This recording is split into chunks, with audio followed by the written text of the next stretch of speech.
Good evening, everyone. Welcome to the Whitesburg Unified School District Board Meeting of May 11th. I'm calling this meeting to order at 5:00 p.m. today. Wendy, do we have any public comments on closed action items? We do not have any public comments. Okay, thank you. We will now move to closed session. We will reconvene the open session at 6:00 p.m. Thank you. Good evening, everyone. Welcome to the Whitesburg Unified School District Board Meeting of May 11th, 2023. Calling this meeting to order at 6:03 p.m.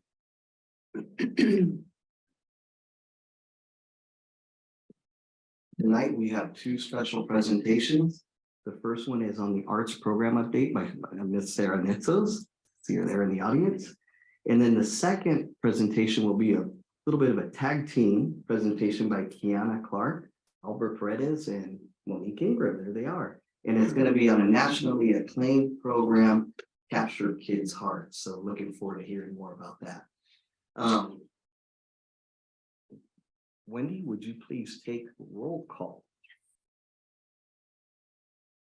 Mr. Van Willis, Present.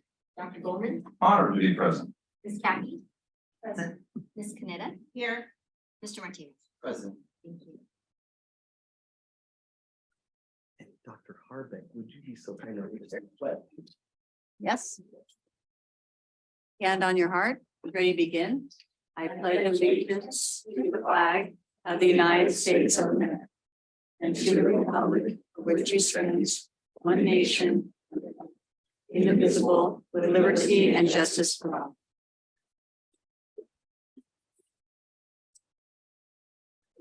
There's no action item taken during the closed session, so nothing to report.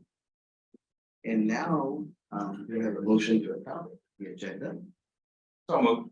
Thank you. Second. Thank you, Rebecca.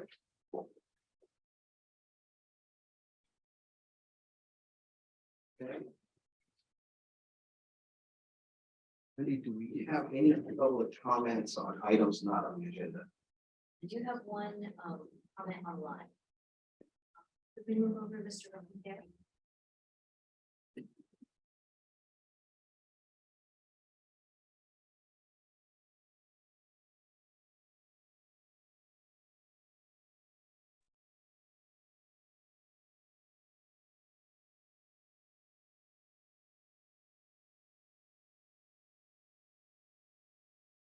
Hey, Russell, we can see you. Welcome, Nope. Russell. Okay. Okay. Good evening, Whitesburg School Board members and administrators. And thank you very much for this opportunity to speak to you. I know many of you, but for those I don't know, I'm Russell Kell, and my family and I live here in Whitesburg on Judah Avenue. We bought our first house here in the Whitesburg School District in 2005, and staying in the district was important to us when we moved into our current larger house.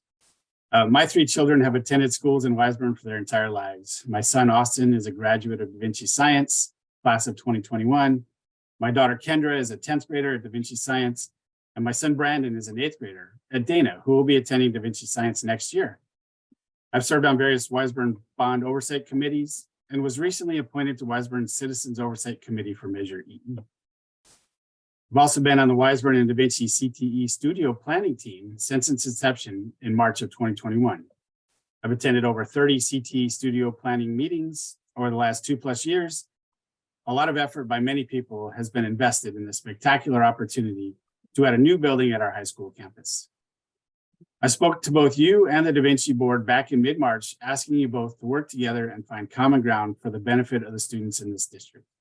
Unfortunately, I recently learned through a CTE studio update that you're at an impasse with Da Vinci. What does that mean for the future of the CTE studio project? The CTE studio will offer incredible hands-on classroom and lab space to meet the needs of our growing Whitesburg and Da Vinci CTE program. The CTE studio will serve as a permanent hub for the Southern California robotics community, impacting 3,000+ students in regional competitions and through use of the practice field. It will provide early STEM exposure to Whitesburg elementary and middle school students through summer camp, hackathons, and much more. Programs that my own children have enjoyed during their years here in Whitesburg. Da Vinci has secured $1.1 million in state funding and a $500,000 commitment from the Keck Foundation that are now in jeopardy due to delays by Wiseburn that I simply don't understand. I'm here again tonight because I care deeply about this community, our Wiseburn and Da Vinci schools, and our shared partnership and commitment to providing our kids with the best opportunities, facilities, and educational pathways. But I have to ask you, why are you delaying progress on the CTE studio? I'm puzzled why it wouldn't be in the best interest of the students and this board to move forward with this project with as much speed as possible, working together with the Da Vinci schools. On another note, I recently learned by listening to your March 9th meeting that there was a discussion about opening a district-operated high school. When I heard that, several questions came to mind that I would like answers to. Some of them include, what do you envision happening to the Da Vinci high schools? Are any of the Da Vinci schools at risk of not existing in the future because of the district's desire to open its own high school? What will a Wiseburn High School offer that a Da Vinci high schools do not? Where will the new Wiseburn High School be located? What is the timeline for opening a district high school? How will this affect my two children currently enrolled at Da Vinci Science next year? Who will be running the fully district-run high school? How will the Wiseburn Da Vinci Wolves athletic program work? My daughter Kendra pitches on the Wiseburn Da Vinci softball team. Competitive sports have been very important to our family and to the community. How about the World Championship Robotics program? Have you thought about the impact it will have on that? This is just my list of questions that I came up with over the last few days. I'm sure there are many more questions that will come up when your plans are presented to the community. It's important that answers are part of that presentation for the community and, more importantly, for the students. Thank you very much for your time. Thank you, Russell. Wendy, any other comments? I do not have any others online. Yes. Sarah. Over here. Over there. Okay. That's a friendly reminder that speakers are limited to 3 minutes. So I submitted a comment on the web form that maybe it can be read in at a different time. The long and the short of it is I'm requesting parent participation in the selection of a replacement principal at the 138th Street School. Either on the selection committee or at least with some kind of transparency in the process. I think the communication of Mr. Rios's departure has been confusing at best. Those who found the hyperlink in one weekly email are in the minority.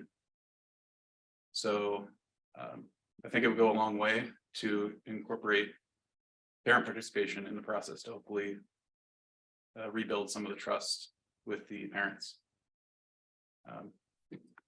Like I said, there's other prepared comments that were submitted in the web form. Maybe they can be read in at a different time. Thank you. And we have your name. I didn't catch your name. Oh, sorry, Dwayne Dyer, parent of students at 138th Street School and at Juan Cabrillo. Thanks. Thank you for your comments. Any other comments? Non-agenda items? Okay, I think now, Blake, I'll turn it over to you for introductions of our special investigation. Sure. Sarah, where are you, Sarah? Oh, there you are. So Sarah is here to share. I just want to say that, we have made a significant investment in the arts over the last 5 years or so, really particularly as it relates to our music program. And that was on full display at the Rock Around the Block event. We also have some Wiseburn Sing events that are coming up here soon, but Sarah is certainly logistically involved in this and has done a really great job of helping to spearhead the program. We're joined here by our teachers, so thank you all for being here to share as well. Appreciate it. So Sarah, go ahead for the update. Good evening. As Dr. Silver said, I'm Sarah Nitzos, and I'm going to present to you our end of the year school arts presentation, accompanied by Toby Harwell.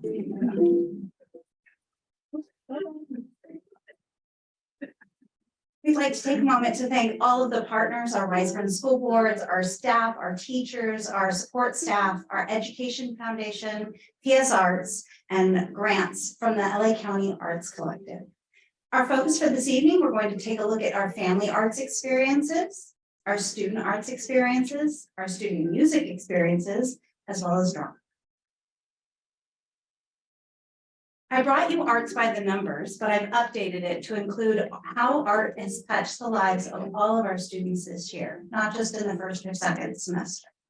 At the top, you'll see 100% of our TK through 5th grade students receive weekly musical instruction. At Dana, you can see the numbers of how art has impacted the lives of all of the children at Dana.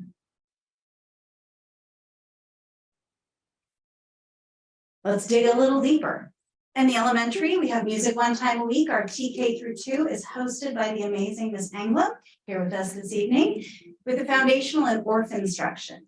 Our 3rd through 5th grade is more of a focus on fundamentals as well as instrumentation by the amazing Mrs. Park. I was going to come up with a good adjective, but amazing seems to fit.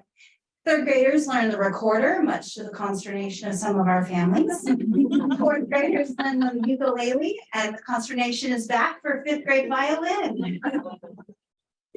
Each of our schools received 2 family arts nights, 1 young artist workshop held during the school day. And Cabrillo and 138th Street also had parent facilitated art experiences. At the middle school, we have a myriad of offerings hosted by Mrs. Abelser, Mr. Harwell, Mrs. Stahl, here with us as well, Mrs. Redmond, and our long-term sub, Mrs. Crowley, who's subbing for Mrs. Redmond right now. We have art, drama, orchestra, symphonic band, strings, ukulele featured here, concert band, music and media production, which is a CTE course, career and technical education. Family dance night. Each school got to decide between arts night and dance night. Cabrillo picked one of each. So Cabrillo got to have family dance night. At our elementary schools, Anza, Cabrillo, and 138th Street, Anza and 138th Street received 2 of them. There was a family hands-on arts night, which featured 3D sculptures. For our young artist workshop, we had a professional artist come in and he did a full lesson for every TK through 5th grade student on the work by Anish Kapoor. It was called Cloudgate. You might also know it as the Chicago Bean. So the students learned a little bit about the Chicago Bean and why a piece of modern art how it can be looked at in different ways. Then the students personalized that experience. For our littlest learners, they cut out the Chicago Bean, also known as Cloudgate, and they drew the world around it, what surrounds Cloudgate, the people looking at it, the buildings. There was a little bit of perspective taking and how you make buildings look taller. And in the bottom right-hand corner, you see an upper grader who used the upper graders used the negative space after cutting out the Cloudgate, thank you. Cloudgate, and then drew themselves reflected in Cloudgate as if they were staring into it. The students like this project quite a lot. You'll see it featured at all of our school sites. It was one of the unifying experiences that we have here in Weisburn, so that every single child experienced the same thing to give us common language. At Cabrillo, they've worked really hard with their parent volunteers to facilitate a little arts lab. You can see the Lego wall in the back, so to get more of a 3D arts experience. At 138th Street, the PTA hosted a artist workshop over 2 days by the work of Anthony Gowdy. More of a multimedia project. There are 2 wonderful parent volunteers who hosted that. At Dana, Ms. Stahl does an amazing job with every single 6th grader receiving art as part of their rotation, and 7th and 8th graders can elect into art. As you saw, there were various art forms featured and numerous opportunities for students to express themselves. Theater continues strong under the guidance of Mrs. Deanna Abelser. Students are working to write, direct, and produce their own scene and drama works. This year, they produced a play of Charlotte's Web. It was adorable. Ms. Abelser also brought in a professional actor who did a little bit of scene work and improvisation with some of the students. elementary music, as Dr. Silvers referred to, the Rock Around the Block experience was magical. Absolutely magical, and our students shone through in all of their hard work. Some of our littlest singers.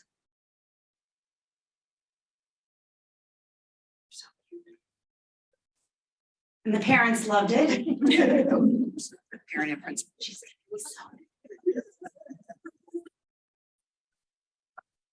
our fifth graders with their violins.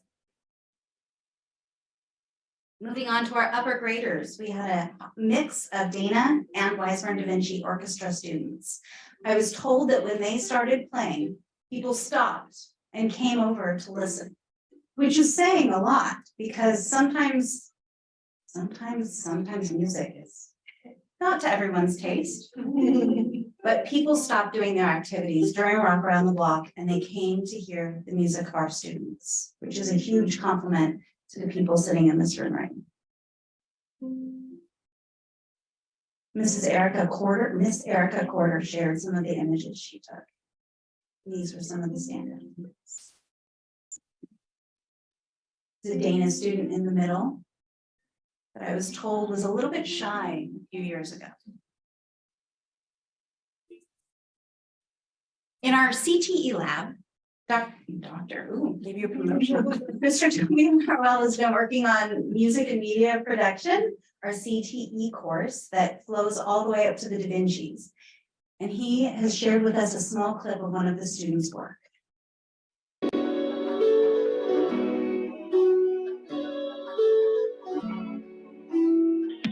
Hey, look. Hi. She wants to jump. Hi. My name is Kaden Kiana Durant. I am 13 years old. I have dark brown eyes and naturally curly hair.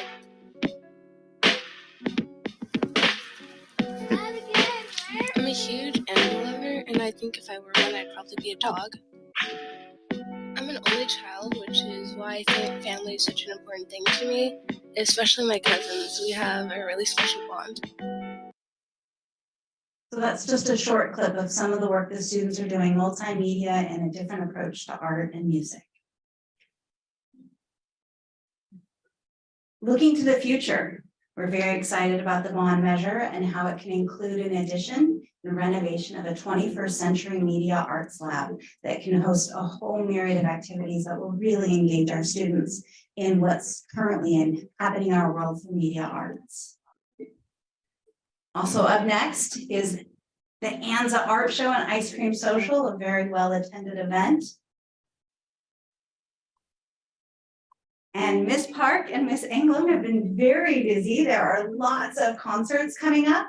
I know Wendy has put together all of the flyers for you for our board packet so that you can make sure to make time to come to one of those.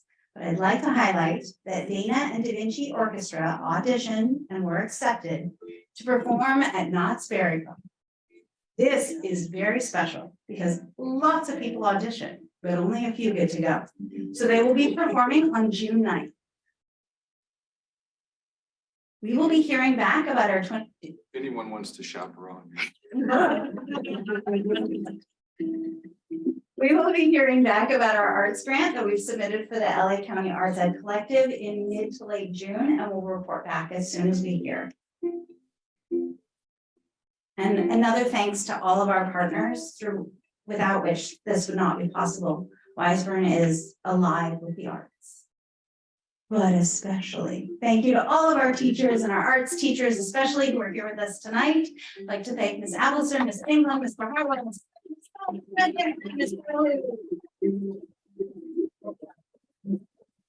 They do an amazing job bringing arts alive for all of our students. Thank you. Thanks. Thank you, Sarah. That was a wonderful presentation. Obviously, the arts program is going strong, and I love to see how the offerings have increased over the years. So I think it's fantastic. And I think you said, obviously, I certainly echo, thank you to the teachers, the wonderful teachers are doing a great job. But more so for our partners, because like you said, that it doesn't happen without our partners. So the Weisborn Ed Foundation and TS Arts and LA County, may get in trouble, because I'm not gonna list them all, but. Thank you very much. Any comments? Yeah, again, thank you to all our teachers and Toby, twice a month, every other Thursday. Chair for you. Thank you, guys. You make a huge difference. Thank you so much.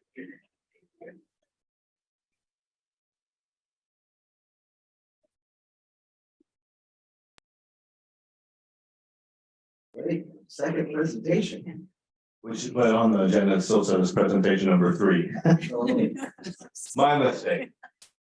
But we'll skip 2 and go to 3.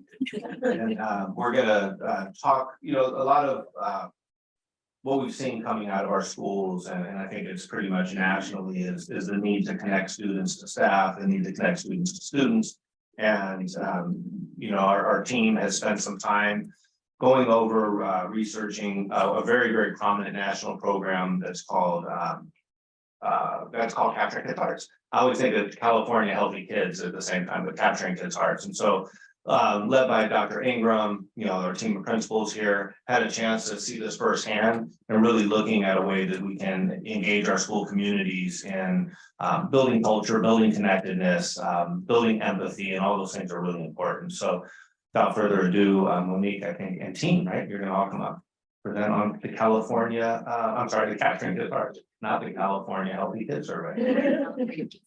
The California. All right, good evening. Thank you for having us and for hearing our presentation. Mrs. Clark, Mr. Paredes and I had an opportunity recently to attend a 2-day workshop on a process called Capturing Kids' Hearts. And it really resonated with us, doing more research in terms of the program, and also talking with other districts, other local districts who utilize Capturing Kids' Hearts. It really stuck with us, and so we wanted to share it with Wiseburn, right, and see if see how we can incorporate it into our practices.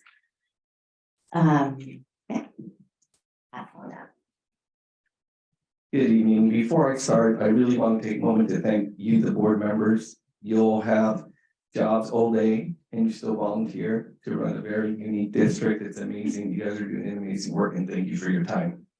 I was also hoping that the music team was here so I could thank the music teachers. They work with hundreds of students and they find a way to make it work. Every kid, they're like Wiseburn celebrities. The students love them. We love them. You just saw what happened. So I wish they were here so I could thank them in person. Hopefully they'll see this video later. So with that said, I can't say CKH because of you guys, I get mixed up. So I call it Capturing Kids' Hearts. And it's important that we say it so that we know what it means. So Capturing Kids' Hearts is a set of practices designed for students in education to help foster a healthy culture and climate by building relationships among students, teachers, staff, and families.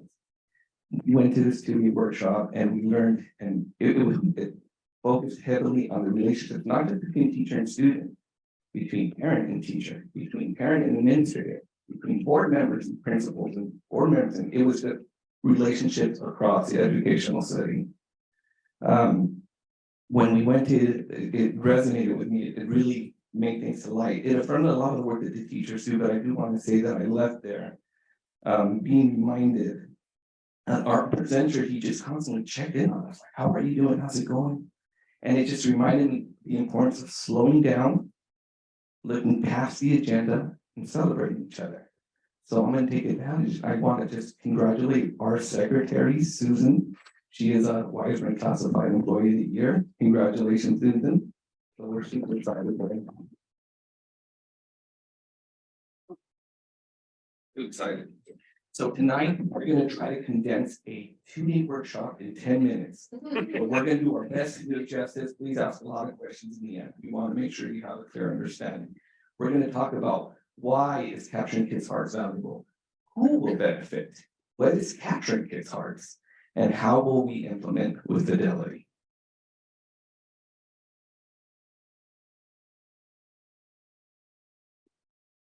Okay, so as Albert mentioned, why should we even consider capturing kids' hearts? And the answer to that is threefold. Our assurances, the data that we've received recently from our elementary school students and our middle school students, and also the outcomes that we would expect if we're implementing capturing kids' hearts. We're all familiar with our assurances, right? I just pulled a couple of points from the description of some of our assurances. Where in Wiseburn, we strive to create an environment that is physically and emotionally safe for students. We work collaboratively to understand students' needs, to build our skills, to utilize resources so that we are addressing every student's needs. We have practices where we're supporting students' social and emotional needs to help them regulate themselves, to build self-confidence. We have practices in place where we are promoting inclusion so that every student and adult feels like they belong. And of course, that all couldn't happen if we're not working together as a team. Our students, specifically our 5th grade students, represent our elementary school students, and our 7th graders represent our middle school. Annually, they take a survey called the California Healthy Kids Survey. And this is a survey that's taken across the nation, and we have this data to look at and analyze every year. And so while we're really doing amazing things in our district already, there's always room for growth. And the items that you see here are items that Ms. Nitzos, again, another shout out to her, helped us pull to recognize and identify our areas of growth. And so you can see here that there are a lot of items that have to do with connection, students feeling like they have a voice, students feeling engaged in the process of their learning, and like what they're learning and their daily experience is relevant and engaging to them. Those items, back up, have a different version of our slides. So these items fold into our assurances, right? In terms of students feeling safe physically, students feeling safe emotionally, you see feeling good, feeling happy, feeling optimistic, students feeling connected and like they're engaged in the process. We're seeing that we have room for growth in those areas. And with capturing kids' hearts, they specifically focus on addressing some of those things by providing practical tools that we could use to build in those areas. Thank you. So continuing what Dr. Ingram shared in terms of our areas of growth, as well as our assurances, they do filter directly into the desired outcomes through the Capturing Kids' Hearts process and practices. So for instance, if we can provide more opportunities for students to have meaningful participation, for students to have a choice and voice in the decisions made on campus, and we see this a lot in middle school, especially because as they grow and as we ask them to learn and to own their learning, they need to have a voice because now they're invested in the school, they're invested in their classmates and their teachers, and then they want to come to school, and we do see attendance increasing and truancy decreasing. We also know safety, emotionally and physically, has a direct impact on our students' achievement as well as their behavior on campus. So the more that we look at those areas of growth and we have practices that directly address that, the outcomes that come with our Capturing Kids' Hearts program is going to change that culture on campus, not only for our students, but for our staff and our community.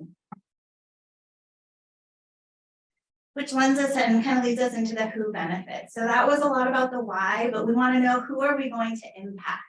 Because we want to make sure that our students, families, and staff are feeling the benefits of Capturing Kids' Hearts practices. We want connectedness, as we mentioned before. We want a place where we have passionate teachers that want to be there, love what they're doing, and stay in the profession. And we know throughout the country, throughout the state, we are experiencing that as a challenge. And we want to address that. We want teachers excited to be at school. And we know that families and students know when teachers want to be there and invest in them and genuinely see them. And so we want to see Capturing Kids' Hearts from the holistic approach, that we're not just serving one group of people, we are looking to serve our students, our families, and staff in a really collective way and build that connection for everyone. So you're thinking, what is it? The ultimate question. We left you hanging for a bit. So capturing kids' hearts, it's important to start with what it isn't. So it's not a curriculum. It's not a book that you hand to a teacher and say, complete pages 1 through 5 this week. And that's unique and really important to understand. These are a set of very direct practices that build your toolkit so that you can explore, engage, and communicate better with all individuals, all family partners. So capturing kids' hearts uses an acronym called EXCEL. And what that means is engaging. And it starts with how do you meet and greet? How do you introduce yourselves to class every day? And how do you do a really important check-in with your students? I think if you have your own kids, you can tell when they're having an off day. And then how do I, as a professional, adjust? Because you're coming with your story. If I want you to learn math today, I better also realize your story. And so how am I starting and engaging that class? Exploring and discovering the individual's needs. So not only where do we meet them in their learning journey, but also what strengths are they bringing, what challenges, how can we personalize the learning as best possible? So once again, they're invested in what they're learning. Communication is huge. Also, that lends into collaboration, part of our assurances. So how are we communicating? How are we listening to our students? What are the types of questions we ask? Not, why didn't you do your homework? But, hey, what's going on? Are there challenges? Are there things preventing you from being as successful as I know you can be? And so that type of communication with our students also has to continue into the communication with our families and the types of questions and supports that we offer for everyone. Also, empowering is a huge part of the EXCEL model. So how are we getting students to own their learning and their behavior? It's about collectively building a social contract. It made me think of our foundational strategies, our values. How are we going to agree to work together and treat each other? Not just me as a teacher to students, but student to student, administrator to teachers, and having aligned practices across all of our districts. And then launching is L, and that is how do you bookend your lesson, your presentation? How do you send people off with a positive message and really understanding that you are going to go do great things and what you do and say matters. So how are we always sending our kids off feeling better and doing better? Because their success is our ultimate goal.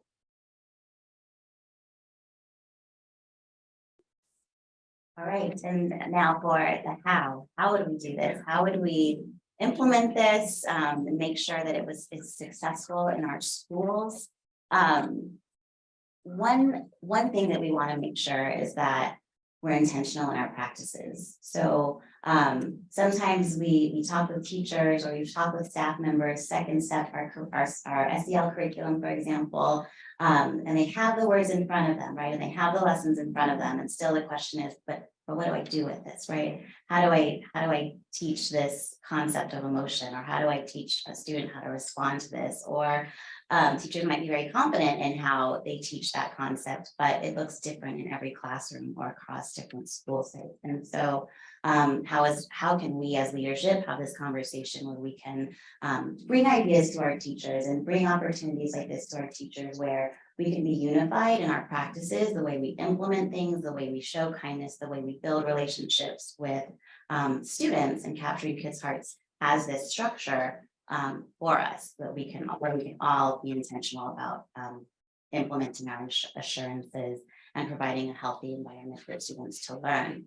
And capturing kids' hearts has a full menu of ways to help us do that, starting with training for all leaders, including board members, right? Because board members are an important part of this conversation, and important because we're all making decisions for our students, for our community, and why not understand what's happening in our schools, right?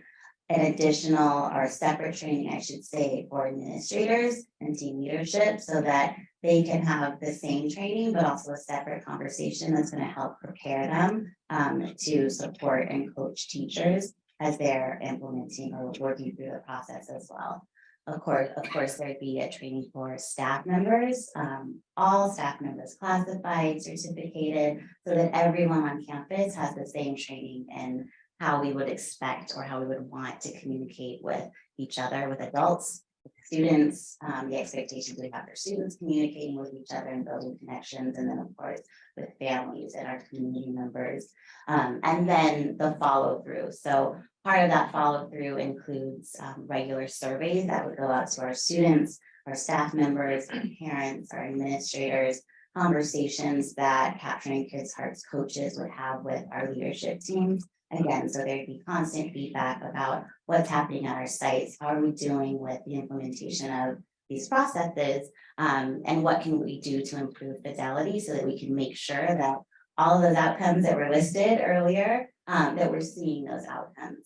And if we implement with fidelity and we would expect to see those outcomes, we're awarded as a showcase school, which is something that is happening nationwide with Capturing Kids Hearts participants. They have hundreds of schools who have applied, and not every school that applies receives that honor or that level of implementation and achievement, but they find that when schools implement with fidelity, they see the outcomes. And so that's why it might be important to incorporate all these different levels of training and support. And so that is our how, part of our how. Also, we had a brief conversation with some of our WEF team members who are in support of this idea as well, in support in terms of practice and also in support financially as well. And that is the end of our talk about Capturing Kids Hearts. We hope that at this point, you share your feedback, ideas, and questions. We have a plan to go back to our school sites and talk to our guiding coalition teams, our team leaders, our teacher leaders at our school sites, to share kind of some of the same thoughts, what you share with us today, and to expand on how we can make this work in our schools. Thank you. Any questions, comments on the board? Yes. So I heard you talk about staff at all levels. Can you talk about the aides that are on campus, like the playground aides, instructional aides, any of those folks, and how they would be incorporated into this? Because I think it's been really critical, or it is really critical that those folks get the same kind of training and are in the same page. Yes. So For the board training would be a half day. Administrators and staff, certificated staff would be 2 full days of training. Classified staff, including aides, custodians, front office staff, would receive also a half day of training. So the training would be specific to them, so that isn't the intent is that it's non-teacher training. So they still would get the main concepts about the module and also training on de-escalation, which is something that I think our aides have shared that they would appreciate, more training in de-escalation. So they would receive not the exact same training, but similar training that would allow them to implement the ideas in the process. and would there be any parent, community opportunity to train the community or parents, just so that they are, if it's that good, like, let's use it at home too. Right. So the Capturing Kids Hearts doesn't offer a specific training for parents, but certainly in the training that teachers receive, it's going to impact the way they communicate with students, the way they communicate with each other and with families. And so we imagine that there would be a ripple effect with them. Although there's not a formal training for parents, there are resources that Capturing Kids Hearts offers for us to be able to extend to families. Sorry, one more question. You mentioned the Second Step program. Can you talk a little bit more about the integration between Second Step and Capturing Kids Hearts? Like, where is one used versus the other? I've seen sort of, I guess, differentiated implementation in the classroom with the Second Step. I don't know what the right word is there, but it's inconsistent at best, is what I So would. just to clarify a bit, Second Step is SEL curriculum, and these are just lessons that are designed, lesson 1, lesson 2, units that teachers follow. Capturing Kids Hearts is not a curriculum. It's a set of practices. So the practices are used all day throughout the day. Before a math lesson, during a math lesson, before reading, when students arrive to school and as they're leaving. out on the yard. So it's just a set of practices. It adds to the teacher's toolkit, the aides toolkit, so that we're able to just build these stronger relationships throughout the day. I'll just add before your question, Capturing Kids' Hearts does offer a curriculum for kindergarten through high school, actually, that we can look at implementing at another level. So maybe we get started with the primary practices and process. This year, our second step license expires after next year. And so once our community is familiar with the practices of Capturing Kids' Hearts, our second step license expires, might be a good time to then fold in the Capturing Kids' Hearts curriculum that aligns with the module. Question, Dr. Silver, is this on our agenda this evening? It's not, I mean, it's on as a presentation. Yeah, okay, thank you. 'Cause I would love to see the specific practices, just to get a sense, because this sounds fantastic, but it's nebulous right now. Have you seen, I think you mentioned other schools that you've been familiar with that have adopted this. Do you have a before and after testimonials from them as to the impact it had? Can you speak to that at all? Yes, so all the districts we've talked to, they said it had an impact when they've implemented with Fidelity. So I think there was one that we reached out to, they implemented like a cohort model in terms of training, and it just kind of fell off. People weren't committed to keeping it going, coaching the teachers, and so it just kind of fizzled out. We talked to a couple of different districts where they were committed. Some of them implemented a cohort model, others just spoke to the team-wide commitment that it took from every level to make sure that the group stayed committed to the module. And once they stayed with that commitment and provided that support, they saw differences in their practices, some as soon as 6 months into it. And others definitely with the end of the year survey saw improved outcomes in terms of discipline, attendance, behavior, connectedness. Great. Any other questions? No, but I kind of with Neil, I'd like to see the practices, I think, but for the most part, when you do something deliberately, you can actually make a difference. It's one thing to say, yeah, wouldn't it be great if the teachers, were more supportive, if the staff was more supportive, if the students understood the support that's being offered to them. And that's fine, but when you deliberately make an effort to make that happen, I think that's where you see the results. So I'm excited to look forward to this. Thanks. I want to thank all three of you for the presentation. Capturing Kids' Hearts, I really like the Excel model. I like how it ties to our assurances. And with Neil and Joanne, I want to certainly see how these set of practices works, I guess. It almost seems like a little bit of a cultural shift, right?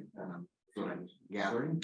So, looking forward to it. I mean, it's the national program, right? Thank you. How would that look, just quick, like, how could we show, because I know it's, I know they're not gonna give us the lesson plans, basically, so how does it look in terms of us being able to show, maybe when we bring the agenda item to the next meeting, that we can show maybe a snapshot of what is that what you're asking? I just wanna make sure we give you all what you want to see. Because things like this, when they sound great, sometimes they're very hard to implement because the practices are vague. And they're so individualized that you lose track. So I think that perhaps what Neil's talking about, because you work in the business of sort of unifying objectives and goals and so on, and I think that's kind of what this is. And so it matters sort of how it's done, so that it can actually work. I think that sorry, Joanne. No, that's good, thanks. Along those same lines, I think what I'd be interested also in seeing is, in order for the effort to be successful, what's the staff commitment and who's the team leads to promote the ideas and the culture and the follow through? Like to see what does that mean in terms of engagement and time associated? Because to Joanne's comment, when the initiatives are put forward, they're only as successful as how they're driven, right? And how much support they gain. So I'd like to understand that time commitment as well, because it likely would come at the expense of maybe other things, or additional staff. So I'd like to see like what that implementation plan would look like. Thanks very much. Thank you. Thank you.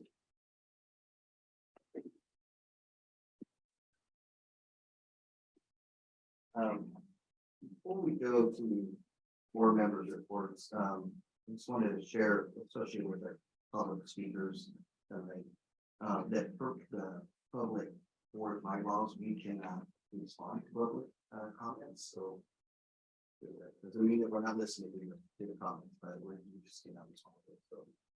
With that, let's turn over to board member reports, and we'll start with Rebecca. So first, just wanted to say another round of congratulations to the Weisberg Education Foundation for a really successful rock around the block event. I had a very busy schedule for my own children in performing and being in the dunk tank and all kinds of things. So it was wonderful.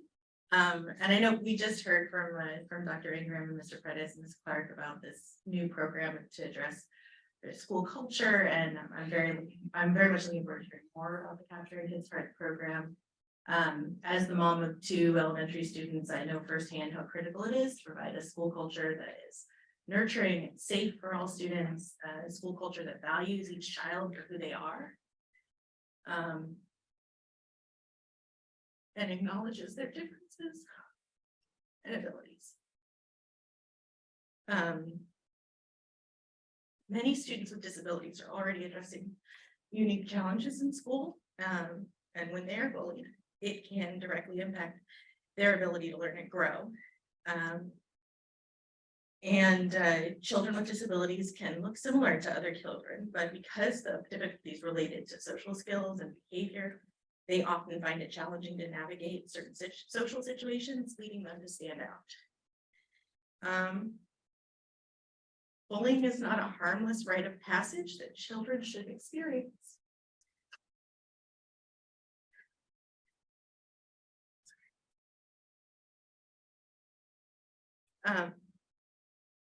It's incredibly important that adults understand how to communicate with children about a bullying situation. Some children have an easier time talking to adults about personal matters and may be willing to discuss things that happen to them, and others will be reluctant to share that information about the situation. And there's lots of reasons for that. In fact, they may not tell someone because someone told them not to tell her. They might fear that telling will make it worse for them or for the other person. And I just want us to recognize that, all students deserve to learn in a place that is safe for them. I want folks to know we do have a board policy on bullying, board policy 5131.2B. It exists. You can get a copy if you want. We'll note that it doesn't require mediation or conflict resolution or peer, resolution. And I think that's a good thing, because I think often putting kids in a situation where they have to face the bully directly, they are victims, and we don't want them to have to, be more traumatized. And I think there's appropriate ways for us to address when we think that something is happening with our kids.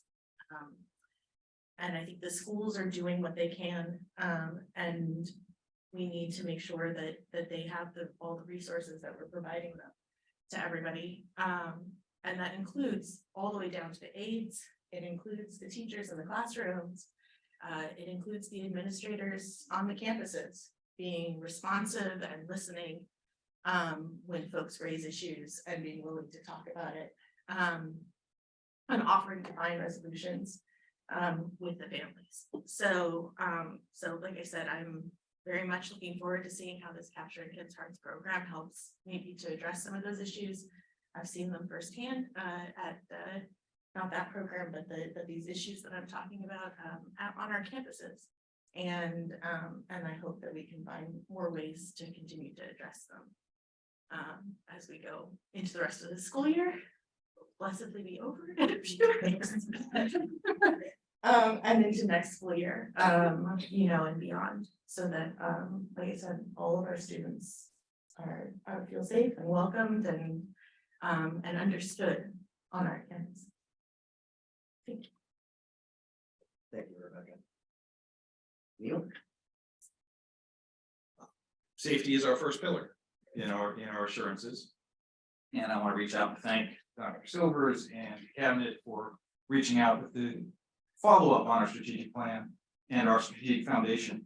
We have reached out in the past week, especially to teachers and staff, week or so, regarding 3 additional components of our strategic foundation: our audience, our values, and our vision, where we're going. And just quick thoughts, having seen just the big picture, really impressive comments. And I know there's a further iteration process to narrow this down that involves everybody. So it's a reach out process to involve everybody in our staff and our community of our employees to get their feedback. It's very exciting to see. One thing that's interesting, ironically, McKinsey, one of the consulting company, put an interesting report out this week talking about the power of alignment in one team. And to the point of capturing kids' hearts and alignment there, and the work we're trying to do strategically to break one team has built success universally throughout time, and that's kind of where we're going here. Alignment, we grow together.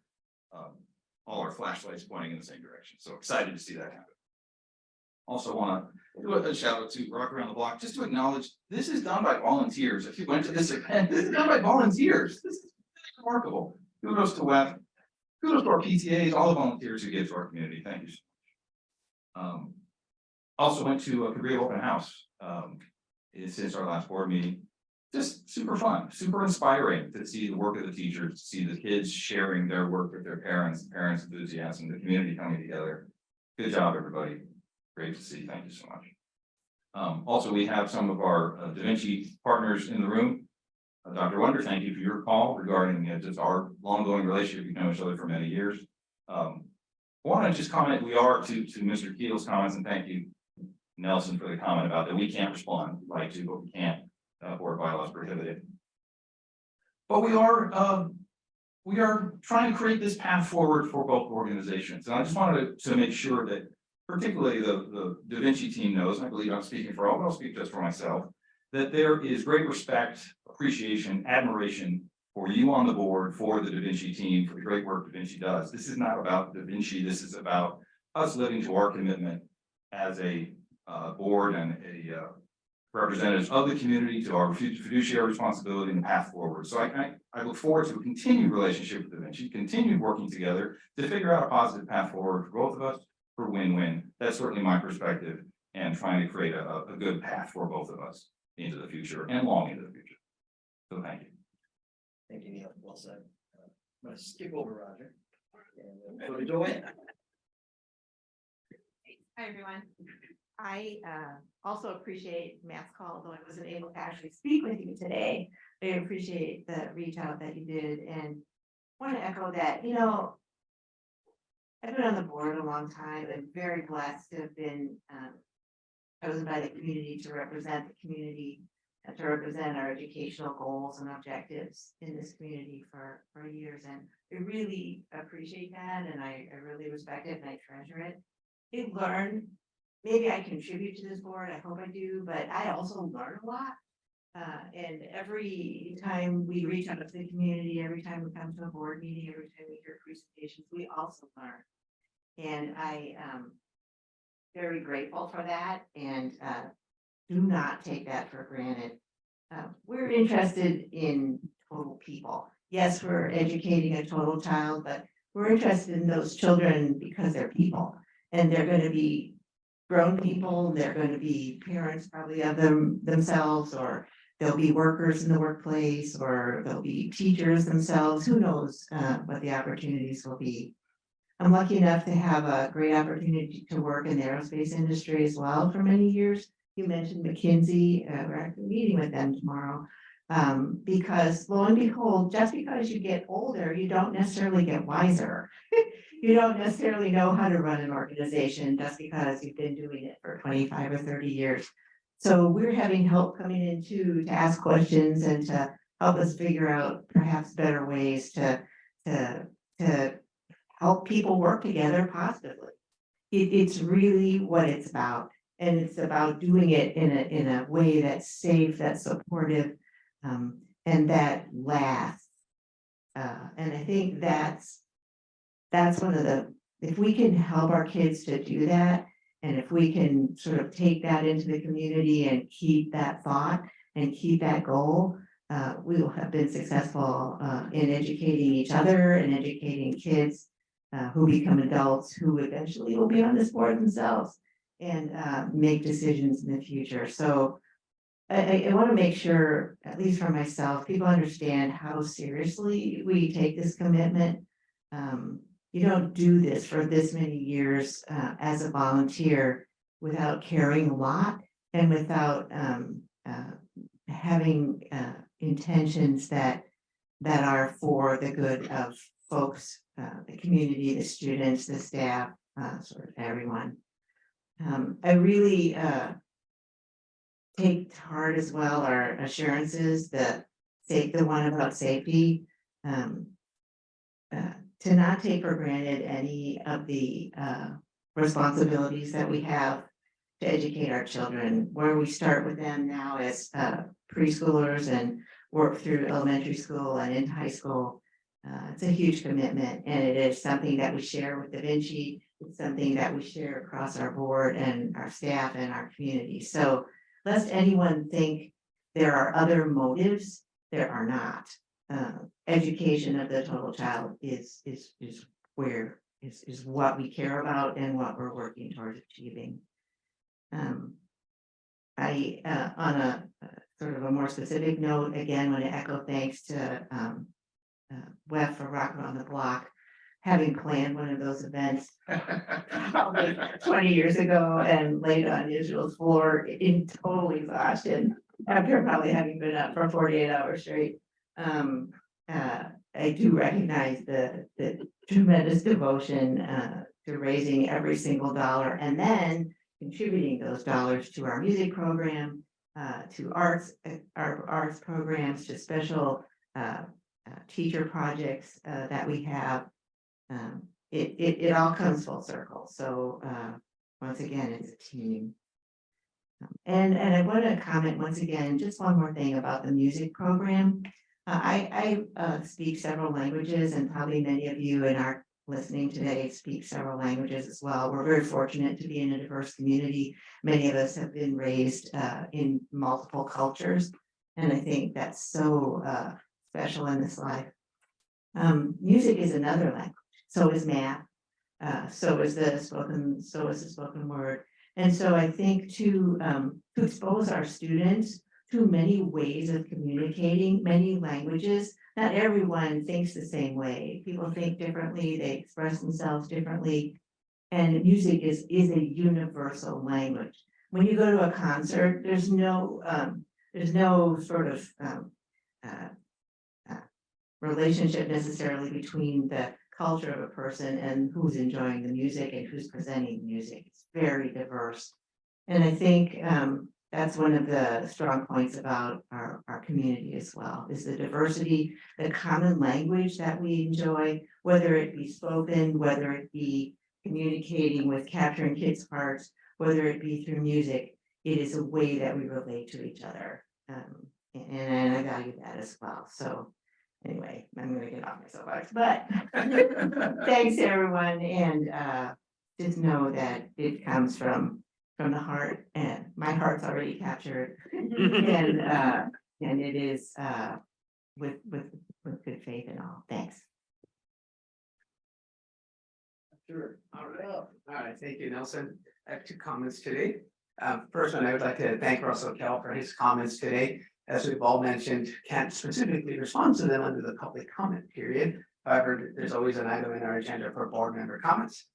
And I'm actually going to just give a quick update with regards to our conversations and continued dialogue with Da Vinci Schools on the facilities use agreement that we've been having. We did have a meeting about, don't quote me on the date, about a month ago or so.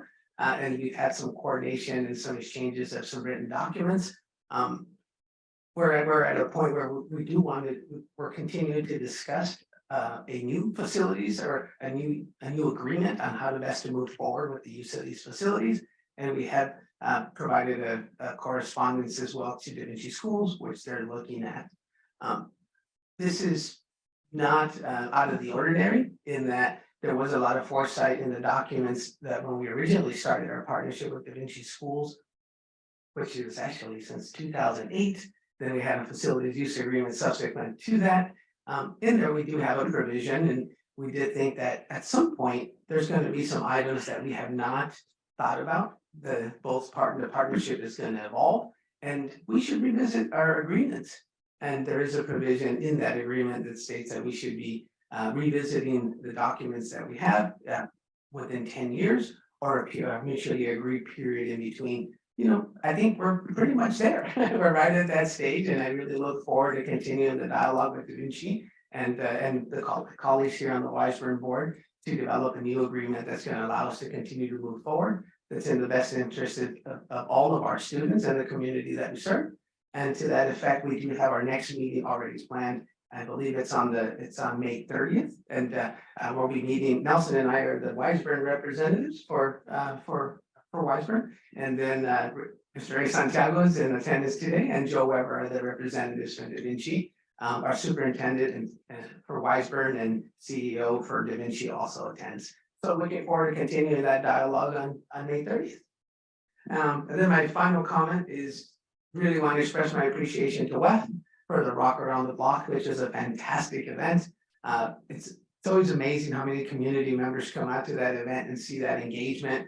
And eye-opening when you see the number of strollers. There's a lot of little ones in our community. And so not only is the art alive and well and strong, but I tell you that ADA and that enrollment continues in the stable. So I was very happy to see that. So thank you again for WEF and for everything that all the volunteers do. Thank you very much. Finally, a COVID positive. There you go. There you go. Thank you, Roger.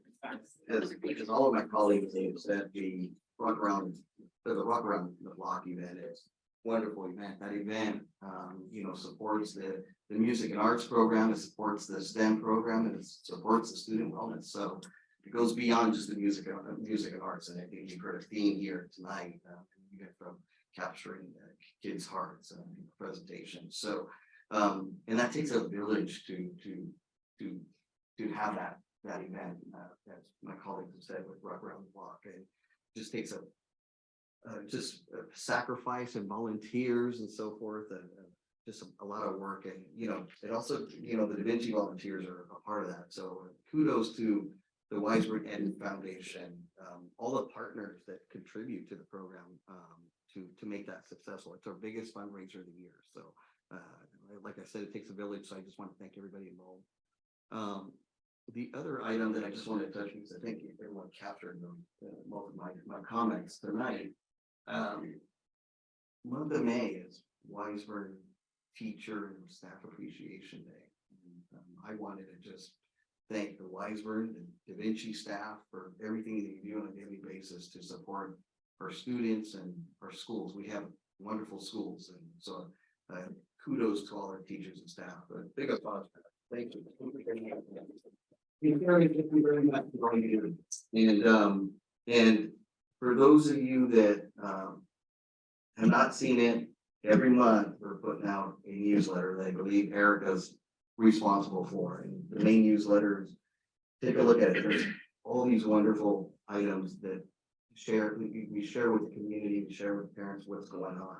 And so you can see them in our monthly newsletters, and you'll see the main newsletter that just came out. She does a lot of good work, and it just really shares what's going on with the district. So please take a look at that. And that's all I have. I'm trying to make a plug for a newsletter. And we appreciate that. Newsletter is great too. It's a short folder. Folks can share this. Thank you. And Blake, I think to you for district leadership reports. Yes, and I do want to thank Monique. I meant to say, presentation number 3 was much better than presentation number 2. I don't even remember. Far better. Okay, so just, we have a quick district update. You know, we did want to bring this time of year as we're looking at staffing for the following year. Kind of little pieces are moving into place. So Nisha's going to share a couple of updates related to our staffing plan and status. Different story than last year. We have had between retirements and resignations, this is really on the certificated side, so teachers, administrators, that sort of thing.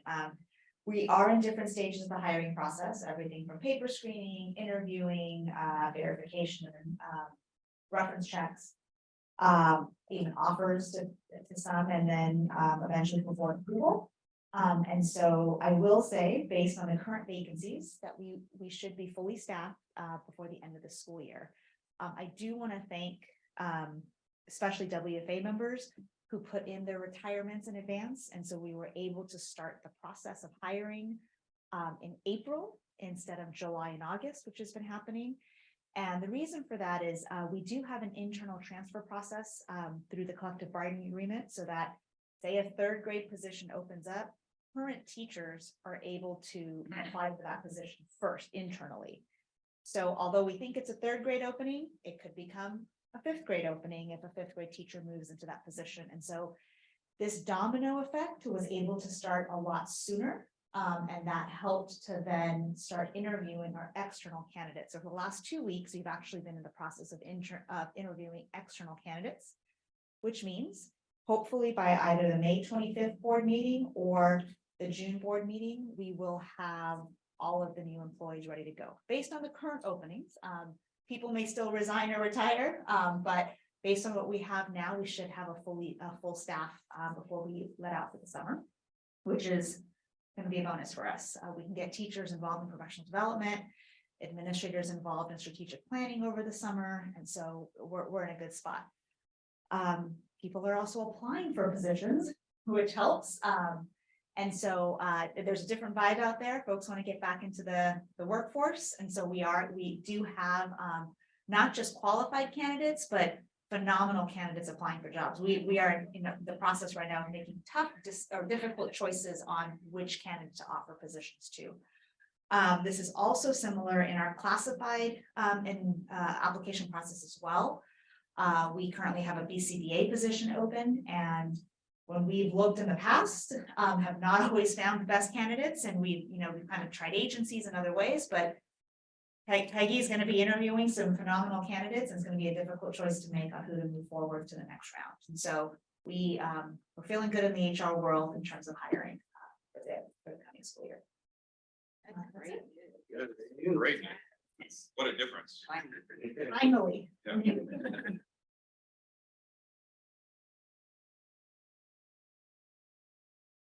And I think, Eileen, did you have an update? You did. I'll try and be brief about two fairly large projects. The first is, this is the month. I think you might saw it, yeah. There it is.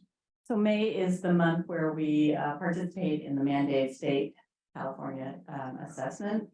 And I bring this to you because Weisburn is so careful with this testing because of the stress it can bring to students and to families and to teachers. So we do work on making sure that everyone's comfortable. And I want to thank the tech team. They made sure we had the Chromebooks and headphones ready. Everybody was on board with the internet.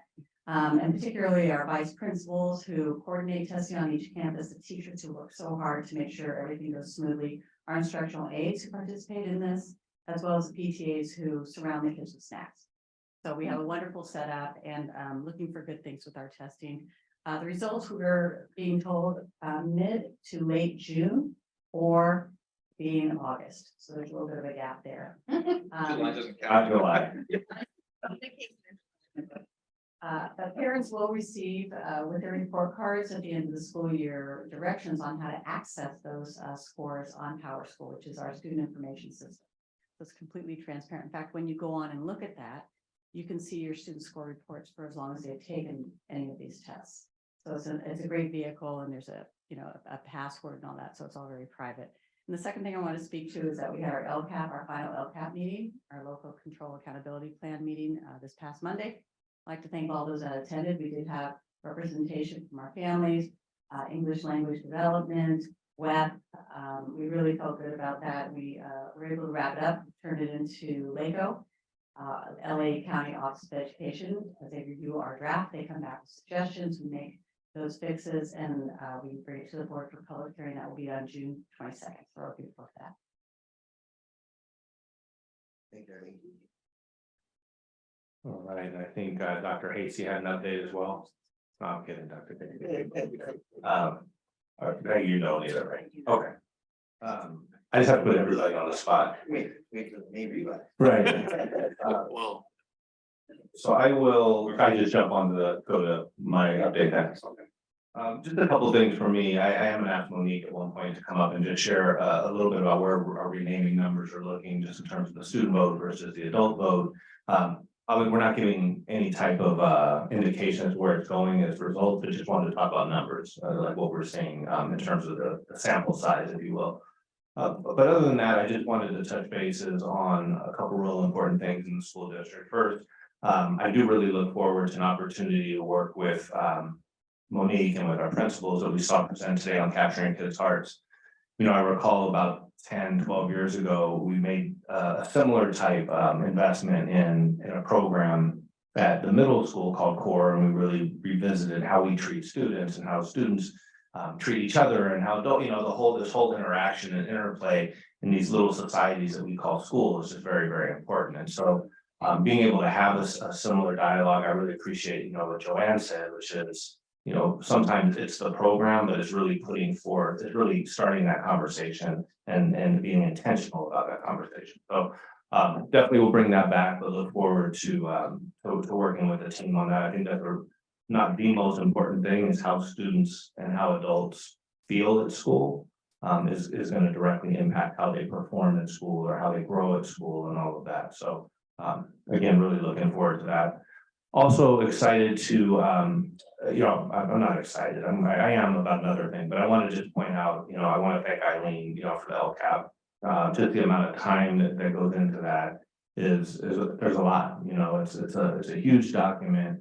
And it's, people don't look at it and say, I want to read the LCAP. It's just not that document, except Eileen. And we appreciate that. Right, people in this room, I know do that. I was just saying, in general, it's not like, yeah, we know you do that. I know you do that. I mean, all of us in the room read it, yes. I know, I mean, public space. Sorry, I'm gonna retract my statement. All of us in the room love reading the LCAP.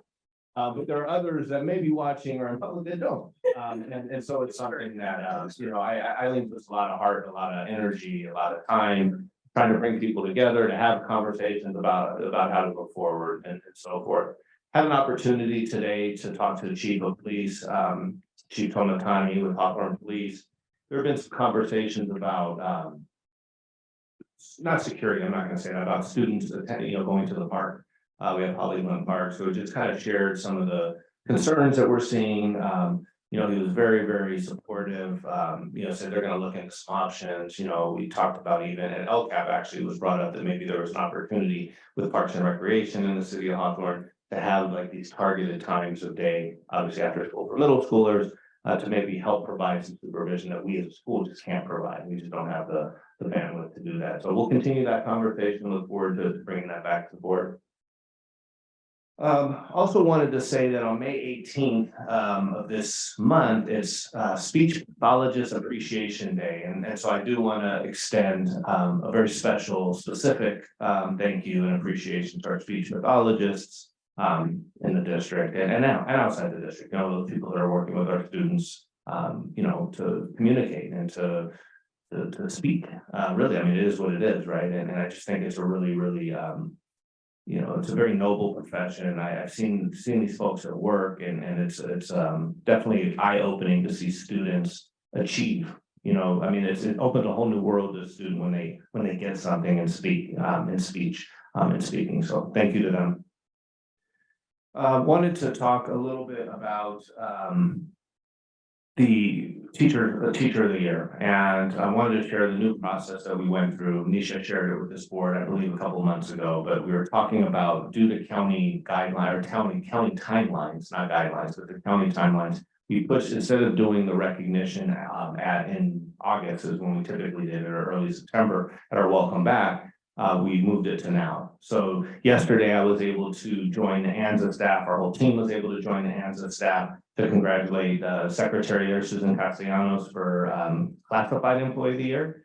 And that was awesome. Her family came and we're able to congratulate her. And then today we were at Dana Middle School because our teacher of the year was Amy Glotz, who's a 6th grade English language arts teacher at Dana. And her family got to enjoy that. A really nice celebration, and on top of that, it's not only sharing those two individuals for what they do, you know, special for the district, but this is the month that we're recognizing our teachers, we're recognizing our support staff, our special educators, our support providers, mental health experts, our counselors, and of course, our administrators that are working, because this is just, you know, this is that time of year as we reach, you know, the end of the school year. We're testing now, and I would just say, hang in there, everybody. You know, we are almost there. I mean, this is an absolute tough time of year. I know, you know, you're testing, you're getting to the end of the school year, but the light is at the end of that tunnel and we're going to get there. So it's, you know, looking forward to the end of year graduations and all of those things too.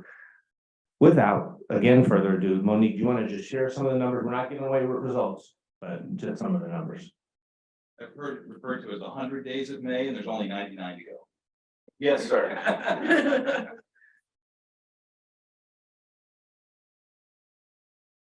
There we go. Okay, so as you know, hopefully our last renaming survey is out in the community and we've seen a lot of excitement. As of last week, May 2nd, we had over 1,600 people who had participated and responded to the survey through the QR code or the bit.ly link. We have a separate student survey. And as of today, we have almost 1,000 students who have participated so far. On top, yes, top of the 1,600. Some of those are duplicates. There's kind of like some adjusting we'll have to do in terms of presenting. Some of the students voted for the adult survey, but we're making sure that even if they vote in the adult survey, that they represent their vote in a student survey. So that will be considered the official student vote. So yeah, so that we're at about 1,000 student votes, and that only includes a little over 300 students from Dana, and so they'll continue to vote. So we expect even more to come in over the next couple of days, and we hope to be done with the student votes by Monday. I had the pleasure of going to some of the classrooms and presenting and just kind of sharing the idea of voting with some of the students at 138th Street, and they are really excited about the process and the opportunity. They are thinking critically about how they would vote and asking like some of the same questions that we talked about in our committee meetings. The students were asking some of the same questions and weighing the pros and cons between the different slate options. So they're enjoying the opportunity. You can see that in all the numbers coming in, and we'll present once the surveys are closed. Great, in the elected world, I turn When does the survey close? The survey closes tomorrow, May 12th. It's been open about 2 weeks. It doubled, right? The community 800, I think it was 800 last time we. Maybe even less than that, maybe even 600 to 700 the last time. I think we need to rename our LCAP surveys, renaming.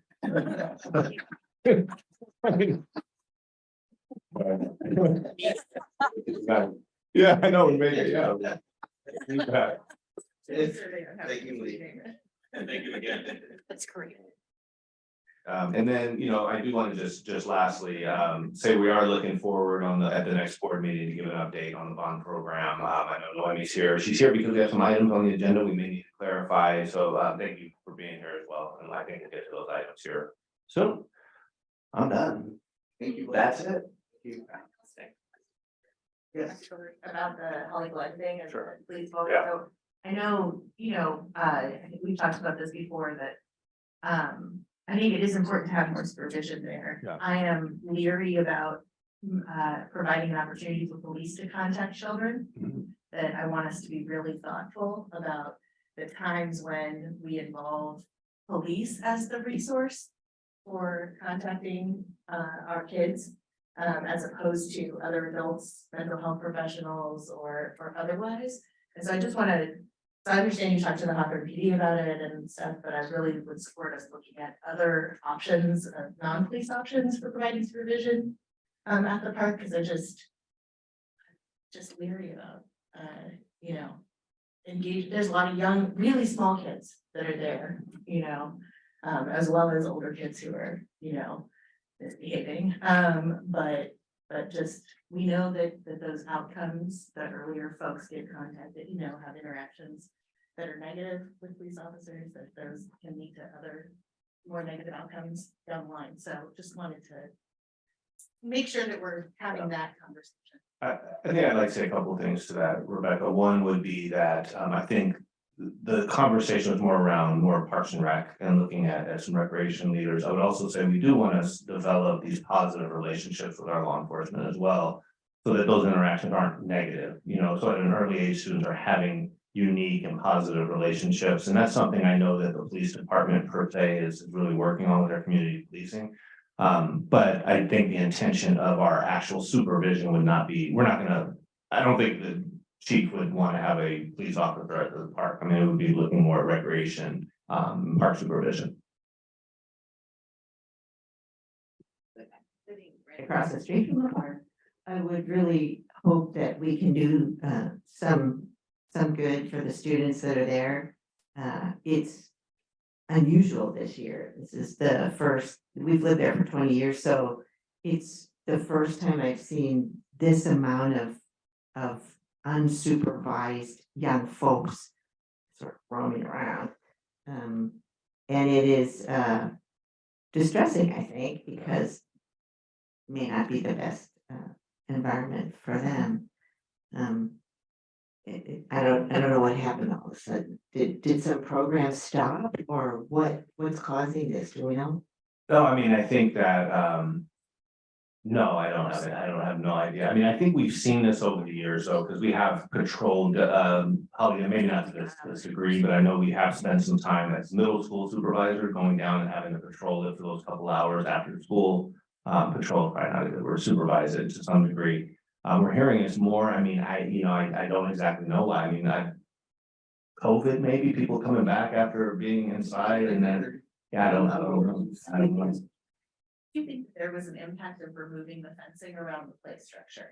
When the park was renovated, and that there's now just more open space that doesn't have guarded access for the smaller kids. And so the bigger kids are coming and playing on these structures in a way that parents can't really keep the older kids off of the structures that the younger kids are playing on. So I do think that there has been a negative impact, frankly, of the removal of the fencing around the play structures. Even though there's more play space and it's open and it's beautiful and all of those things, that's at least one of my theories about it. The other thing that's happened this year that I've never seen before, once again in all these years, are ice cream trucks that are at the parks and around the schools for 2 hours after dismissal. You know, I guess it's fine, but I don't know what happened that suddenly also became an attraction. So, and they're parked mostly where they're not supposed to be. So, I don't know if there's anything to do about that, or that it's bad or good, I don't know, but that's another change. Thank you. Like you're done. I am done. Wendy, any comments from the public on agenda items? Okay. No comments, we'll move to consent items. Do I have a motion on item 10.1? Wouldn't consent be all, Yes, but I'd like to pull 4 and 5 for greater clarity. okay, so we'll. Because Would it be like of that motion? yeah, because Yeah, so we don't, so it's my understanding of the consent agenda is we take them all correct. in one, unless we want to pull them out of the conversation, at which point we still address them, but they would be separately addressed instead of as all. You said which numbers? 4 and 5. Glad and informed K-12. I'd also like to pull number 3. three. Okay, 3, 4, and 5. So I will second 10.1 through 10.2, 10.6 through 10.11 with the exception of 3, 4, 5. Would anybody want a second what Roger just said? I'll second. I wasn't gonna try to repeat on it. Yeah, thank you. So, all in favor? Aye. Fantastic. And, then let's take, 10.3 and 4, 5, one at a time, right? So no, I think actually what we can do, Nelson, is we can just answer the questions on each of them and then we can just put them up as a slate again for all three of them. Okay. So you want people on. We're good with that. I think Rebecca, you had the first Yeah, one. I just wanted to understand what counseling, like, can you just explain a little bit more about what, I don't know whose it is, it's Monique or Heidi, but, what these folks would be doing that is not already being provided on the school sites and how they would work with the current. And that's basically the question. Care team, yeah. What exactly is it? Read it, but I couldn't get it. Sure, they would be providing a similar service, the same service in many ways, which would allow our counselors to do additional things and provide support to more students. So Hazel Health is a company that provides licensed mental health clinicians, or they employ licensed mental health clinicians. And then those health clinicians provide counseling services to our students virtually. So we would have a space, a private space where a student can sit with a device with a camera. They would be able to connect with this therapist virtually and receive mental health services for free, either during the school day or at their own home after school. And so, of course, our counselors provide that service already, but that 45-minute time slot that now would be provided through this free service frees up 45 minutes where our counselors could go into a classroom and do a lesson and help 30 students instead of one student, right? And so we have our interns. We would still continue to have interns. We'd still have the same number of counselors. I think we're just hoping to be able to shift some of the way our counselors use their time so that they're using more of their time doing tier 1 services, so helping every single student, doing tier 2 services, so going into classrooms, working with larger groups, and then the interns and counselors from Hazel Health would then provide those one-on-one services that have been consuming some of our counseling teams. And this is a program that was developed, sponsored, and really facilitated by LACO as well. So that's why they're sponsoring this, we're able to provide is just have additional mental health support for students. There's no cost. Nor the participants, which is who win. Was that possible? LACO funds it. And through December 2024. So would, so for example, I know like school psychologists are also providing, individual counseling services, one-on-ones. Would this replace any of that? No, so typically when a school psychologist is providing services, it's because that service is written into the student's IEP. And so the outside provider wouldn't be able to provide that service to our students because it's like legally that student needs that service. And so our school psychologists would have to provide the service to students where that service is listed on IEP. Okay, I have one other question, sorry. For the students who are accessing this, would they be seeing the same provider each time they log in, or would they just log in and see whoever's available? They would see the same provider. The providers use a 6-week based evidence, 6-week long evidence-based process or template. And so the idea is that this is a short-term service. So we would be careful in how we triage and refer students to make sure that it's an appropriate fit. There are exceptions that are made if a student would need additional service, right? So a little bit more time, but typically we wouldn't refer a student to the service if they're going to need long-term support. It's more so tier 3, but those tier 2, but those tier 2 students who need individual support. So this is maybe the student who is experiencing grief and loss or lower levels of anxiety, right? That need that kind of skill building support and would benefit from one-on-one support to build those skills and work through that challenge. Thank you. I'm assuming a flyer here, this is not available to staff, but that would have been nice. Maybe that's next, but for now, we would refer those staff members to care solace. We do have that, thank you. Good on the question? No, more fun. Glad and, informed people. Did you, You want to know more about GLAD? Please. Okay, so I just want to make sure I'm answering the right question. GLAD is a program that's provided to teachers of English language learners. And so the idea is to learn more strategies that can be used both with students and and to help teachers who are maybe need more attention in this area in the classroom. So all 4 of our ELD teachers voluntarily are going to participate in this program. It is online, it's videos and reading. There's stopping points where they have to complete, I hate to use the word quizzes, but certain, identification that they're moving to. It's about 20 hours of work that they're going to do outside their workday and do this. There's a certification at the end as well. So we'll have 4 certified GLAD teachers in our district, which is really outstanding. Is this a nationally recognized? Yes, and it's well known, and we've waited to use it for a long time because it was in Perth, very hard to get to when our teachers were so overwhelmed. So now that they provided this access, we immediately were able to do it. And this is provided for supplemental funding. Great.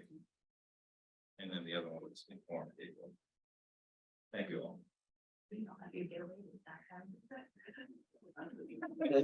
Here. Listen, you want me to explain it or do you want to? Yeah, just big picture. It's our workflow for many things and there's a few things. We're doing workflow, but we're doing our forms. So a lot of our forms, for example, when we got here, I know this was something we brought in last year, the personnel requisitions. So when we're going to fill a vacancy of some type, or we're going to, do that, we're going to make sure not only do we put the accurate information, but it goes through a workflow and everybody's in a loop. And so that would be really a tool for position control. On the other side of that, we're working on plenty of forms. I put it in, you'll see in the notes, there's just some other forms we're working on, like a notice of position change. So if we're gonna move funding for some reason, not really change the position, but we want to make sure we're all in the loop. So we'll put that through a workflow. Another item is a mileage reimbursement form we're looking at. And the big one this year also was the facility use agreement for our field usage. So we put that and we use in Form K-12. So it's a great tool. And Is this the digitized paper process we talked about, was it last year? so Greg Magnus had recommended we. I heard the conversation, I don't think I put the 2 and 2 together. Yeah, and I think I'm looking at this agenda item and we need to do a better job of explaining that, because I can see it's just, it's just. Now it's all coming back to me, I just didn't have that. My apologies. Going digital. Amen, brother. Going digital. Yeah, baby. It's just an identifiable program. So we'll fix that. Now it's all clicking now, thank you. So, usually it's a very broad base. I didn't know it was available to education, but. What's the tool you use it for? Your mic. Same one. It's just not K-12. It's not paper out.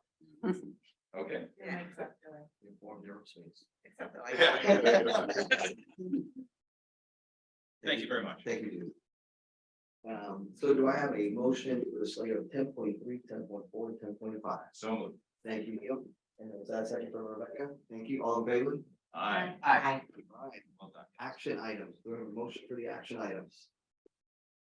I'll motion. Motion meeting 11.1 through 11.3. Motioning 11.1 through 11.3. Thank you, Joanne. We have a second. Thank you, Rebecca. I have one comment too, if possible. Okay, well, comment before we take a vote. Yeah, so the second 11.2, I just want to point out that is an addition or an update, sorry, to the board policy. We're going to start seeing more of those. We're going to be bringing them to the board. This one had to do with lactation. I believe this was for staff. So we are fully compliant and up to date with having a policy, but every so often they update it. So as we were looking at it, we realized this one has an update. So we're just bringing it for first reading. We'll bring it back to the next board meeting for the final reading. I want to thank Leslie Heimoff for pointing out a gap that we had in this particular policy before we got dinged for not having it. So she's our friend from the Da Vinci side, and we were talking about different things, and she emailed me and I emailed Blake, and he took care of it right away. So thanks. So assuming the board policy eventually gets approved, this is the first reading, right? Will we need to have a renovation or a project to create that space for lactation purposes, or do we already have that, or is it? We have them already. We've already identified locations on campuses that are unique, places for staff that need to use them and students. Okay, great, thank you. We already have the policy, Yes. we just didn't have it, what the right term is, registered. Yeah, I mean, we have Gamut and we have updated the policy. For some reason, a handful of policies were just kind of in Netherlands. Or in whatever, some web lands, and it didn't get updated, automatically to Gamut, which would have showed all our board policies. So we fixed that issue. We updated them to include these, and we have a way to track it so that we know, in the future, we just hope this doesn't happen again. But yeah, so you've all adopted this in 2019, we just had to bring it, but we had to just make sure it populated, is probably the better word. Can you remind us where the board policies live if we wanted to review them? So they're on the website, and if you go under school board, and below that is board policies. Give it a second to load once you go there, and every school district board. Thank you. In case anybody else wants to Yeah. find them. No, that's good reading. Yeah. Next to the note, All right, do I have a motion, a second, all in favor? of Aye. Items 1 through 11.3. Aye. You. All right. Action items, facilities. I'll move 12.1 through 12.3 with a question on 12.1. Thank you, Neil. Do you have a second? I'll second. Jason. Who second? I did. Thank you, Joanne. And welcome to the podium, Wendy. You're in the- Pleasure to be you're in here. the hot seat now. Turn it back, there you go. Thank you. First time putting it on. Okay. Thank you. Anything? Neil, Yeah, so you have a my question was regarding the energy efficiency loan, the opportunity to apply for it. Obviously, we have some thoughts in mind there. What were the thoughts? So I quickly provided an update at our last, our first actually bond program update on April 20th. The district is exploring the feasibility of solar at our 5 district sites. We're in the process of reviewing all potential financing opportunities. This would not be a bond funded project. And there are some funding mechanisms out there. The ECA, which is the Energy Conservation Assistance Act, it's a great financing opportunity. Basically, it's a 0% interest loan payable up to 20 years.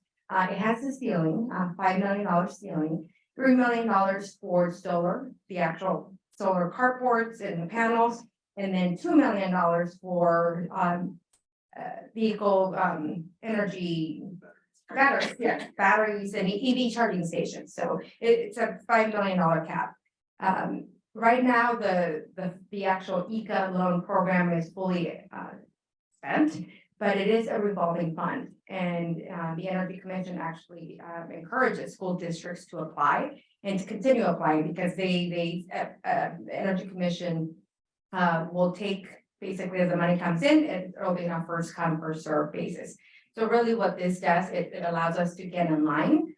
We have enough information from our engineering team, the SiteLogic, the ones that are working on developing those solar projects. And at the May 22nd board meeting, our next bond program update, I'll be sharing with you some of those floor plans, those layouts.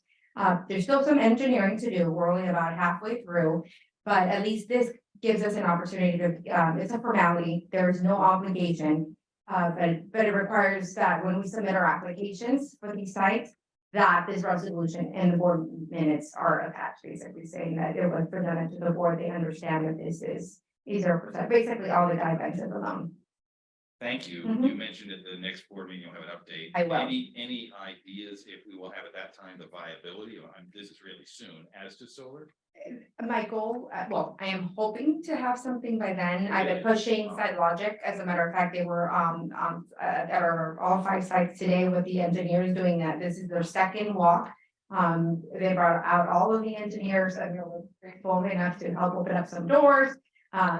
He stepped in and it's going to be very close because it's just a couple of weeks away. But I'm hopeful that by the board meeting, I'll be able not only to provide an update on the floor plans, the layouts, but as well as some of the percentages that we're trying to offset, the energy offset that we're trying to target, and what the cost looks like. If I don't have the cost, at least I'll have the floor plans, and at our next update, I'll have more information. And any idea if in fact we were to pursue that, how often that gets refunded? I'm not sure yet. I'll have that information for sure. Otherwise, Jason, the 0% loan, just go find one somewhere else. So aside from ECA, we're pursuing other potential funding. I mean, we're looking at all potential funding sources out there. So hopefully they'll have a minimum of 2 or 3 to present at our next meeting. The reason we wanted to get this one before the May 22nd board meeting, we want to get our place in line. We want to secure that place in line. So even if it's just 2 weeks. Sure. 2 weeks is, you know. Perfect. important. Thank you very much. Maybe a couple more things. facility items or? I just have a comment on number 2. Sure. On the which is the EE Oversight Committee. I just wanted to say thank you to everybody who applied to be part of the committee. I know there were many more than the 11 that ultimately got selected, and I know the decision was not easy to figure out who should be on it. So just really grateful for the community support and interest, and you know, if you weren't selected, you know, please stay engaged. And all of that. So, but the folks who are selected are, you know, terrific, and looking forward to having their input as we go forward. Yes, 22 applicants. I think we were, obviously there's 7 members, but we increased it to 11. Wish we could, increase it to 22, but yeah, but I echo your comments. Thank you to the community. And we have our first meeting scheduled for June 1st. So we're gonna hit the ground running. You know, if I may, as long as you're there, Sure. we've had a good experience with LPA. Can you explain the benefits of why we're looking for this consistency? Absolutely. It's basically an extension of the work they've already started as part of the facilities master plan. As you know, they develop educational standards as part of that process. It makes sense to bring them on board and finish what they started, which is now that there's educational specifications in place, it's the perfect opportunity to help the district develop those building standards, design standards, those identify the very specific type of equipment and materials as we pursue our projects in the next year or so. And the goal is so that we can have a cohesive and common language across the district. What we want to avoid is having 5 different types of fire alarm systems that, as it is, you already have very limited maintenance and operations staff. If they have to be trained on 5 different systems, then it's a nightmare. And that's just for one. I mean, you could have different types of HVAC systems, hardware systems, locks. So we want to make sure that we create, like I said, a cohesive and common language. LPA has done that many times. They've included that scope of service as an option as part of their facilities master plan. So bringing them on board now, it makes perfect sense. And again, the reason bringing it early rather than waiting until the May 22nd, where we, we're gonna try to limit our facilities items to once a month unless it's something that we want to get started right away. Because we don't have these standards in place, we need to get started as soon as possible so that as we start identifying architects for those first Series A projects, that we have something to be able to give to those architects to design to. So this earlier we can get started, the better. Just what's resonating for me, I'm curious if it's true here too. In my work with branding companies, they'll create brand standards for organizations when they're renaming, when they're remodeling, when they're recreating brand colors, brand standards, brand references that are long future oriented. So long after the current projects they serve. Is that relevant here too? Yes. That we're creating standards such that in 3, 4, 5 years from now, we know exactly the same kind of. Correct. And it's something that we evaluate with each project because it might be a long-term standard, but sometimes equipment changes. Yeah. And as we are designing with a specific architectural firm, we take all of that into account. We'll specify that, we'll provide our district standards. But as part of the design process, our architectural firm or the engineer will identify whether it's still available or not. But for the most part, they're intended to be long-term, basically like your master plan. Thank you. If I could just go back real quick to the item on the oversight committee. I just want to share a couple updates on that. I mean, part of it is, we do have that June 1st meeting, and at that meeting, legal counsel will actually be present to provide sort of a training, an overview of what the role is of the oversight committee. So I think it's going to be a really good meeting, to have folks there and be able to kind of have a kickoff meeting for that. Timeline, May 18th, we're actually looking to May 18th, we're actually looking to do the bond sale. So right now we're in line for May 18th. Everything's been published, which puts us at about June 6th to June 10th, somewhere around there, that we would receive our first series bond dollar. Great. That's the importance of having a meeting on the first and engaging. Wendy, could you remind me, do we motion a second on this item? Okay, great. All in favor on the facility items 12.1 through 12.3? Aye. Aye. And Noemi, thank you for your responses. Good to have you here. All right, action items, fiscal item 13, do I have a motion? I'll move 13.1 through 13.3. Thank you, Rebecca. Do I have a second? 13.1 through 13.3. A second. Thank you, Roger, and start over with Rebecca for. Yeah, I just wanted to note that there was a comment and I'd like to share your thoughts on the ELOP program, and that this parent thought that it was the best thing that had happened to their son and them. So just wanted to say I'm glad that we're renewing the contract with Right at School to continue to provide that service. Sounds like it's been effective. Would love to hear more about, any other outcomes or, any evaluation that we're doing of the program. I just want to make a comment. Thanks, Rebecca, for saying that when you look at our agenda and all the things that we're moving through here, from the new community committee, the bond oversight committee, to Noemi's work that she's doing for us, to re-upping Right at School. These were decisions that had a lot of deliberation and a lot of attention over the years. And it's really beautiful to be able to just say, check, check, check. But it's not, that didn't happen by accident. Years. These are years in the making, and it's a thing of beauty to be able to take advantage of a lot of the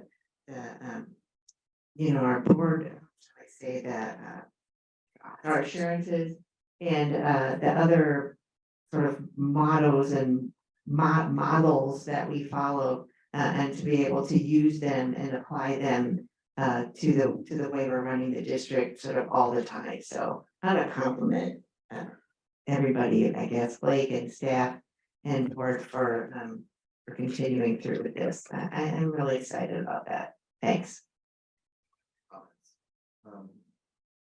All in favor on 13.1 through 13.3?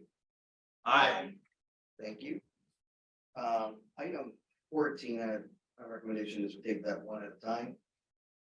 And full 14.2, I don't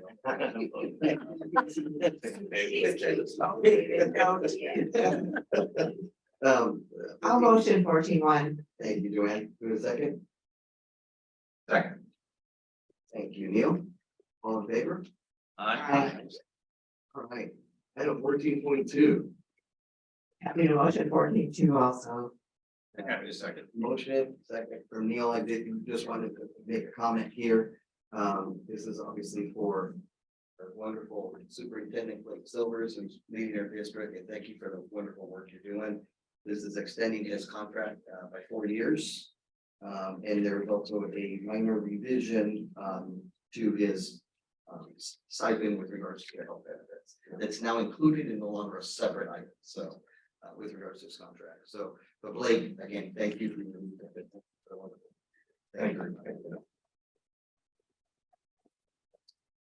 Oh, this is for life? Any comments? One question. One question. Yeah, appendix A only goes to step 5, which I believe is what is recommended. You know, as the salary, do we need to extend the steps? No, this is, so I will be step 5 for a long time. Okay. Yeah. I Yeah, didn't know what yeah. the like No, I progression is mean- on this, like how often the steps are increased. So like, do we need a step 6 or however that works, or to revisit what steps? 4. Yeah, I mean, it goes basically, last year I hit step 5 and I mean. You know, at this point, it's a competitive salary in the industry, so I wouldn't, yeah, I mean, I wouldn't bring it back unless it weren't. I mean, I wouldn't bring back I did make that note for the board that he is at the last step in the salary scale. And so we should consider perhaps, you know, adding an additional step or not saying that it's gonna be automatic or anything like that, but just. It's a little odd not to have anywhere to go. So, in my opinion. Just a note. Okay. We can go. last comment, I will leave it on a joke. Thanks, wait for that. Oh. Figure I can walk out of the It's like a little long, if I could just elongate this. If I come and stay, no. Just, in working with you during COVID, when I was president, and just seeing your dedication and your commitment and your leadership and your vision and your people skills. It is an honor to work with you, and we are privileged to have you with us. So I'm happy to vote yes, enthusiastic. And I'll apply that. Thank you. Thank you, thank you. Okay, are we ready? All in favor? Aye. They released. Late.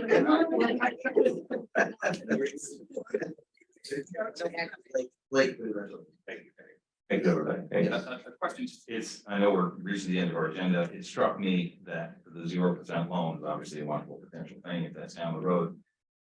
I wondered if we had any options. I've asked this question before. I think the answer is no, but who's just ask it every couple of years. Interest rates for our reserves, if we were in the private sector, would be easily at 4+%. Do we have any options on doing anything with our reserves to get a halfway decent interest rate, other than that which is paid by the state, which I assume is not great? So, It's not great. We do have options, so we could look into. You know what those options Sorry. No, I'm not gonna be able to articulate the options. I do know we have other options, but right now you're right. I will confirm. I asked us to look into that, because that, we're talking about, significant dollars, city government that we could get some money on that it could be completely liquid. So why not? That'd be great. Thank you. Neil? Right, I know we have a need for close, but before we go there, upcoming dates and events break, I know we have a myriad of events. I've seen Wendy send out the calendar invites to all of us. Yeah, so we do have, we have some, obviously the school sing-alongs, sing along. Spring sing.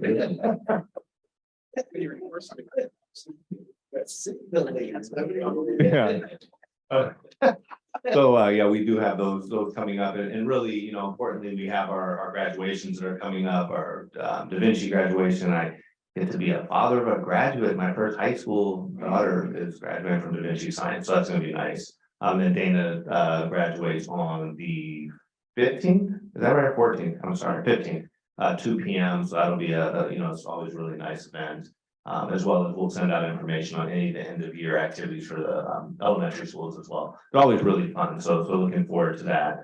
And then, of course, last day of school is the 15th as well. And then there's nothing to it but to do it for next year. Get ready to go. That's it. You have responses from all of us for the attendance on those graduations? You don't have mine yet. Nor mine.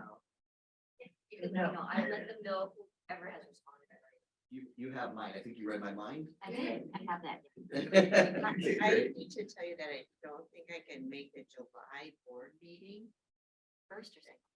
Are there two? There's usually one. Right now, there are two. We can always. What are the dates? I think it's 14th. The 14th, I won't make that. 13th or 27th. I won't be here the 13th. We may have to think about having one meeting in July, maybe. Yeah. Because I think 13th we're done, right? There's nobody on the 13th. I mean, we won't have a quorum on the 13th. There's nobody. I can be there too. Scheduled around the back. Yeah, I think some of our biggest, agenda items in July are probably gonna be related to facilities and trying to push some of our projects forward. So maybe we just can compile it into one meeting. We have decided as a team, the board has decided to cut down the July and the August to 1 and 1. So we could look at some options for that as well. So is the 13th now freed up? Not officially, let us work on it. Yeah. Okay. That's very early. Okay.